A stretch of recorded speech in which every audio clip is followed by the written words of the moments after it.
ناظرین بات میں اور مزید اس لیے بھی پرابلم آ جاتی ہے کیونکہ سینٹ کے حوالے سے بھی ابھی ایک اور جو ہے سینیٹر ہدایت اللہ ان کے گروپ نے جو ہے قرارداد منظور کی ہے کہ 3 ماہ تک الیکشنز جو ہیں وہ تاخیر ان میں کرا دی جائے کیونکہ سیکیورٹی سچویشن جو ہے وہ الاؤ نہیں کرتی.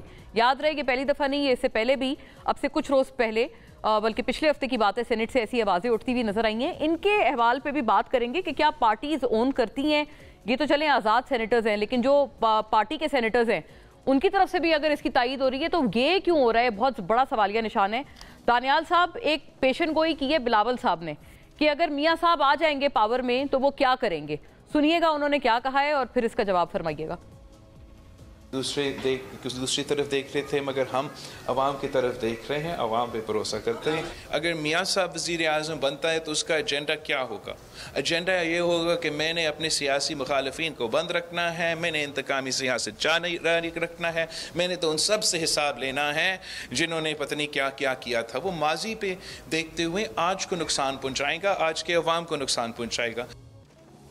جی دانیال صاحب, ایکچولی میاں صاحب آ رہے ہیں انتقامی سیاست کرنے اور مخالفین کے خلاف ایجنڈا لے کر اگر وہ وزیر اعظم بن جاتے ہیں تو یہ آپ نے سنا ہے بلاول صاحب نے بڑی خطرناک پیشن گوئی کی ہے. ہم نے کبھی زندگی میں انتقامی سیاست نہیں کی. جو 80 اور 90 کی دہائی کی سیاست تھی اس کو ہم پیچھے چھوڑ کے آئے. ہم نے نہ اس سیاست کے حامی ہیں نہ ہو سکتے ہیں. ہم انشاءاللہ اگلے آنے والے دنوں میں پاکستان مسلم لیگ نون سوائے پاکستان کو بلند کرنے کے بنانے کے لیے اٹھانے کے علاوہ ہمارا کوئی منشور نہیں ہے. دوسری بات یہ جو بلاول صاحب نے کہی وہ انہوں نے کیوں کہی؟ دیکھیں آج پاکستان کے جو غریب ہے, بے روزگار ہے, جو مہنگائی سے تنگ ہے, جو نا امید ہے اس ملک کی اس پورے سسٹم سے, اس کی امید کی کرن بلاول صاحب نہیں ہے. اگر بلاول صاحب نہیں ہے تو گلہ ہم سے تو نہ کریں, ان لوگوں سے کریں. ہم سے ان کا گلہ صرف یہ ہے کہ میں ان لوگوں کی کرن کی امید کیوں نہیں ہوں, امید کی کرن کیوں نہیں ہوں. میاں نواز شریف ایک واحد لیڈر ہیں اور میاں شہباز شریف جن کے پاس ایک ٹرینڈ اور ایک ایکسپیرینس ٹیم ہے جو ڈیلیورنس کی سیاست کر سکتی ہے, جس نے ڈیلیورنس کی سیاست کی. اور سینیٹر تاج حیدر سر مسکرا رہے ہیں بیرسٹر صاحب, اور انہوں نے الٹا یہ کہا ہے کہ یہ جو گیلپ سروے ہے اس میں انہوں نے اشرافیہ کا ووٹ لیا ہے, ورنہ اگر اشرافیہ کا نہیں ووٹ ہوتا, پسے ہوئے عوام کا ووٹ ہوتا تو بلاول صاحب فرسٹ آتے اس سروے میں. سر انشاءاللہ آگے وقت آئے گا جب وہ بھی فرسٹ آئیں گے, لیکن یہ ابھی وہ وقت نہیں ہے کیونکہ ان کے جب اپنے والد نے کہا کہ وہ ابھی انڈر ٹریننگ ہے تو انشاءاللہ جب ٹریننگ ختم ہوگی تو وہ پھر ان کو کو پائلٹ یا پائلٹ کا بھی ملے گا موقع, لیکن انشاءاللہ اس دفعہ وہ ٹریننگ پائلٹ کی طرح اپنا رول ادا کریں گے اور انشاءاللہ پاکستان کو ہمارے ساتھ مل کے آگے لے کے جائیں گے اور ان کو ہمارے ساتھ اچھا آپ کے ساتھ مل کے آگے لے کے جائیں گے, یعنی کہ آپ کی تنقید کرتے ہیں اور جماعتوں پہ. دیکھیں آپ کی ابھی بھی کوئی سیٹنگ ہو سکتی ہے پھر پیپلز پارٹی کے ساتھ کرنا ہو اپنی, پھر تو آپ پہ بڑی اور تنقید ہوگی بیرسٹر صاحب کہ آپ نے اتنی کڑوی باتیں سن کے آپ نے پھر ان سے الحاق کر لیا. سر نہیں, میں الحاق کی بات نہیں کر رہا, میں ملک کو آگے لے کے جانے کی بات کر رہا ہوں. ملک کو آگے لے کے جانے کی جو بندہ جو پاکستان کی غریب عوام کا درد رکھتا ہے اور اس مسئلوں کا مسائل کا حل نکالنا چاہتا ہے وہ اکٹھے چلے گا, اور جو اپنا منشور لے کے آیا ہے جو اپنی مفاد کے لیے سیاست کرنا چاہتا ہے وہ ساتھ ہمارے نہیں کھڑا ہوگا. تو صحیح, تو آپ یہ انڈرسٹینڈ کر رہے ہیں کہ بلاول صاحب ملک کی مفاد میں آپ کے ساتھ چلیں گے. اللہ تعالیٰ جو ہے کرم کرے گا. ٹھیک ہے, ٹریننگ پائلٹ کیا چلنا چاہیے اور اگر نہیں چلیں گے تو پھر ان کو انجام شاید اتنا اچھا نہ ہو, کیونکہ پھر لوگ جو ہیں ان کو جو ابھی ویٹیج کیا انجام ہو سکتا ہے؟ کوئی انتقامی سیاست کا تو سامنا نہیں کر سکتے بلاول صاحب جو وہ کہہ رہے ہیں. پی ٹی آئی کے نہیں ہماری طرف سے کیا انتقام ہوگا, ہم تو خود بیچارے پسے ہوئے ہیں اور ہمارے ساتھ جو ہوا وہ آج تک اس ملک میں کسی کے ساتھ نہیں ہوا, لیکن ہم ملک کو آگے لے کے جانے کی بات کر رہے ہیں. دوسرا یہ جو پی ٹی آئی کے ہمارے بھائی تھے یہ بات کر رہے تھے, دیکھیں آپ معیشت کی جب بات کرتے ہیں, جی ٹی پی بہتر کرنے کی بات کرتے ہیں, 2-4 چیزیں ہیں. آپ نے 10 کروڑ گھروں کا وعدہ کیا تھا, آپ نے 1 کروڑ نوکریوں کا وعدہ کیا تھا, آپ نے گورنر ہاؤس میں بلڈوزر چلانے تھے, آپ نے پرائم منسٹر ہاؤس میں بلڈوزر چلا کے بچوں کے لیے یونیورسٹی بنانی تھی, آپ نے گورنر ہاؤسز گرا کے پارکس بنانے تھے.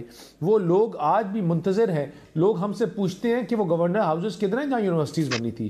Pakistan P M L N کا جو پہلا سال تھا ہمیں مہنگائی کی شرح 8% ملی, دوسرے سال ہم اس کو 4.5% پہ لے گئے, تیسرے سال ہم 3.5 پہ لے گئے.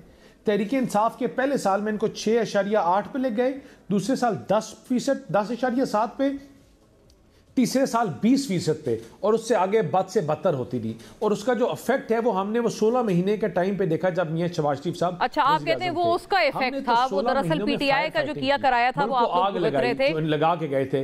تاج صاحب آپ کی سر اجازت سے یہ والی بات میں پوچھوں اگر, اور انشاءاللہ اگلا آنے والا جو دور ہے اب تعمیر اور ترقی کا دور ہوگا. اب ہم واپس سینیٹر ہمایوں آپ نے سن لیا کہاں گئے آپ کے 10 کروڑ گھر, 1 کروڑ نوکریاں, بلڈوزر چلانے تھے آپ نے گورنر ہاؤس میں, یونیورسٹی تعمیر کرنی تھی پی ایم ہاؤس میں. اس میں تو کوئی شبہ نہیں کہ بہت بلند و بانگ اور ان ریئلسٹک وعدے کیے تھے آپ نے, اور جب وہ نہیں پورے ہو پائے تو آپ نے کہا بھائی ریالٹی تو یہی ہے. تو آپ نے کیوں جو کہتے ہیں سبز باغ اور غلط خواب دکھائے تھے عوام کو؟ دیکھیں مونا جی, اس طرح یہ ہے کہ عمران خان اکثر کہتے ہیں کہ ایک تو پی ایم ایل این والے نالائق بہت ہیں, اوپر سے یہ اپنے آپ کو بہتر بھی نہیں کرتے پڑھ لکھ کر. میں آپ کو جو بات چیزیں اب میں جو بتا رہا ہوں, میں اوپر ادھر کی نہیں کر رہا ہوں, میں فیکٹس بتا رہا ہوں. جاب کریشن کی جب بات کرتے ہیں تو یہ یاد رکھیں آن این ایوریج 1.84 ملین مطلب 18 لاکھ جابز ہر سال پاکستان تحریک انصاف بناتے رہی ہے, as opposed to Pakistan Muslim League Noon کی گورنمنٹ جو 11 لاکھ جابز پر سال کرتی تھی, ان سے بہتر پیپلز پارٹی تھی جو 14 لاکھ جابز کرتی تھی. میں بتا دیتا ہوں, اس کی بریک ڈاؤن کرتا ہوں. 1.1 ملین مینز 11 لاکھ لوگ جو تھے وہ بیورو آف امیگریشن کے تھرو باہر گئے ہیں, 15 لاکھ وہ تھے جو ایگریکلچر سیکٹر میں ہوئے, 24 لاکھ وہ تھے جو کہ انڈسٹریز کے اندر ایڈجسٹ ہوئے. اوور آل 62% پاکستان تحریک انصاف کے زمانے میں 62% زیادہ جابز تھی as compared to Pakistan Muslim League Noon. میں آپ کو ایک اور بات بتاتا ہوں, بیلنس آف پیمنٹ کی اکثر بات ہوتی ہے. یہ 27 مئی 2022 کو اسٹیٹ بینک کا ڈیٹا ہے, وہ بیلنس آف پیمنٹ کے بارے میں کہتے ہیں کہ Pakistan earned an additional 18 billion income in the last 1 year of Pakistan Tehreek Insaf government as opposed to Pakistan Muslim League Noon. اس کا وجہ کیا ہوا؟ انہوں نے کہا ہے کہ اس کی وجہ سے it helped us manage the external deficit despite sky high rocketing international commodities. یاد رکھیں اس چیز کے اوپر, یاد رکھیں ہم اس پیریڈ میں سے گزرے ہیں کہ جس میں وہ کہتے ہیں کہ Pakistan Tehreek Insaf government out perform previous regimes on all performances metrics in achieving this success. اچھا دانیال صاحب, انہوں نے بین الاقوامی جریدوں کے حوالے گنوا دیے ہیں کہ جو تعریف کی گئی تھی پی ٹی آئی گورنمنٹ کی, لیکن سر ان ریئلسٹک وعدوں پہ میرا سوال تھا آپ سے سینیٹر صاحب, اس کا ضرور جواب دیں. ان ریئلسٹک وعدے تو کیے تھے نا. یہ وہ باتیں ہیں جو انگریزی کی کہانیوں میں بہت اچھی لگتی ہیں. عام غریب بندے کو ریلیف دینے کی بات ہے, اس کی بات بتائیں.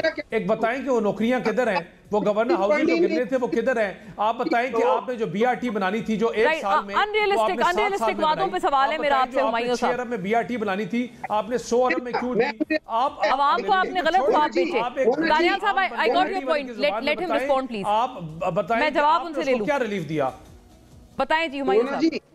مونا جی دیکھیں اس طرح ان ریئلسٹک کیا, جب آپ جابز کی بات کرتے ہیں, میں آپ کو بتا رہا ہوں 1.84 ملین جابز پر سال ہو رہی ہے. اگر 5 سال پورے ہونے دیتے ہم تقریباً 1 کروڑ کے قریب تو جابز کر لیتے. اچھا ٹھیک ہے, میں یہ ضرور مانتا ہوں کہ جو گھروں کا وہ تھا اس میں ہم لوگوں کو تھوڑا سا پرابلم ہو گیا تھا, لیکن اس کی بیسک وجہ وہ جو کورونا کی وجہ سے جو کنسٹرکشن انڈسٹری تھی اس کے اندر بہت زیادہ پرابلم آ گئی تھی. لیکن میں آپ کو ایک بات بتاتا ہوں, دیکھیں اصل چیز ہوتی ہے, اگر آپ کسی بھی آئی ایم ایف سے پوچھے, آئی ایم ایف کیا کہتا ہے, وہ کہتا ہے اپنے ایکسپینڈیچرز کم کرو اور اپنے انکم بڑھاؤ. انکم 2 طریقوں سے ہوتے ہیں, مین جو ہوتے ہیں وہ آپ کی ہوتی ہے ایکسپورٹ سے. یہ یاد رکھیں پاکستان مسلم لیگ 5 سال میں 0% ان کی گروتھ ہوئی ہے ایکسپورٹ انڈسٹری میں. ہاں یہ بات تو ہے, یہ بات بالکل صحیح ہے.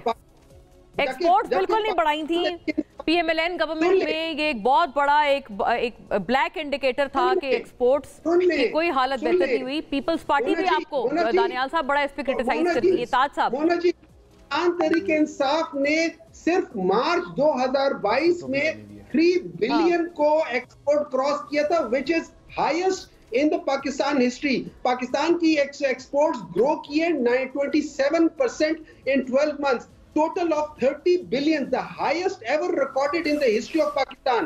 This is massive increase of 5 billion compared to